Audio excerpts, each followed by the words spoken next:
ఏలూరు జిల్లా వేలేరుపాడు మండలంలో ఏలూరు ఎంపీ పుట్టా మహేష్ యాదవ్, ఎమ్మెల్యేలు రోషన్, బాలరాజు పర్యటించి వరద బాధితులను పరామర్శించారు. వేలేరుపాడు మండలం కమ్మరగూడెం గ్రామాన్ని సందర్శించి బాధితులకు ధైర్యం చెప్పారు. వారికి దుప్పట్లు, నిత్యావసర సరుకులు పంపిణీ చేశారు. అనంతరం సహాయక శిబిరంలో ఏర్పాటు చేసిన ఆహార పదార్థాలను అందజేశారు.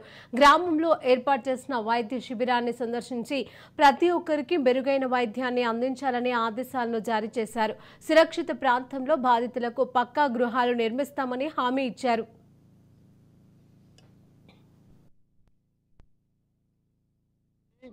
ఇక్కడ వాటర్ వచ్చి ఇక్కడ 7 పంచాయతీలు 15 గ్రామాలు కొట్టుకొని పోవడం జరిగింది.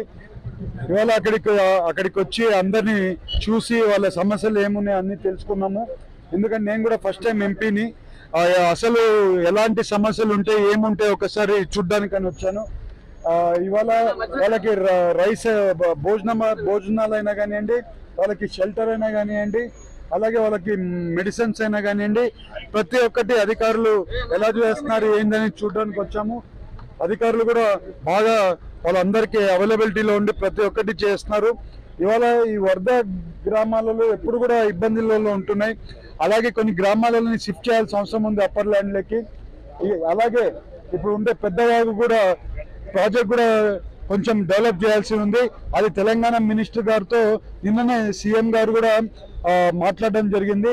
సీఎం గారు కూడా కంటిన్యూస్ గా అవర్లీ బేసిస్ లో చూస్తున్నారు, ఏమేమి జరుగుతుంది ఏంటి అనేది అవర్ బేసిస్ లో చూస్తున్నారు. ఆయన కూడా ప్రతి కలెక్టర్తో ఎస్పీతో మాట్లాడి ఏమేమి చేయాల్సి ఉందో ప్రతి ఒక్కటి సీఎం గారు కూడా ఫాలోఅప్ చేస్తున్నారు. అలాగే మొన్న కలెక్టర్ గారికి ఎస్పీ గారికి ఏ అవసరం ఉన్నా కూడా చేయమన్నా అంటే మేము ఇమ్మీడియట్ గా ఎస్పీ గారికి కలెక్టర్ గారికి ఫోన్ చేస్తే అధికారులు కూడా హెలికాప్టర్ కూడా పంపించి వాళ్ళని సేవ్ చేయడం జరిగింది. దానివల్ల 5 మంది నీళ్ళలో చిక్కుకునే వాళ్ళు కూడా బయట రావడం జరిగింది.